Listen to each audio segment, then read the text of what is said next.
nilikha at namuhay sa ilalim ng liwanag, at ang kapayapaan ay umiral sa buong daigdig.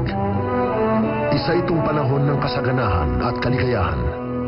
Ngunit, ang mga tao ay nagnais hindi lang ng liwanag, pero pati na ng kadiliman. Ipinagkaloob ang kanilang kahilingan, at ang kadiliman ay gumapang sa buong mundo at pinukaw ang puso ng mga tao. Upang labanan ang kadiliman, ang mga bayani ng liwanag ay lumitaw at tinalo ang kadiliman. Ngayon, ang kadiliman ay muling lumabas, kaya ang liwanag ay dapat rin bumalik.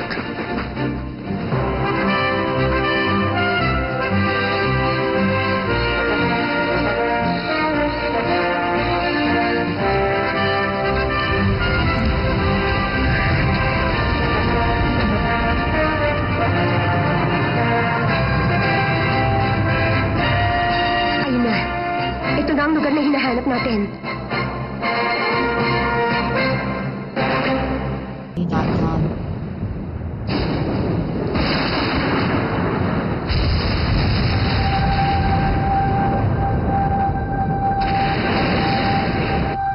Sabo, ano na ba ang progreso sa pagpatupad ng aking mga plano?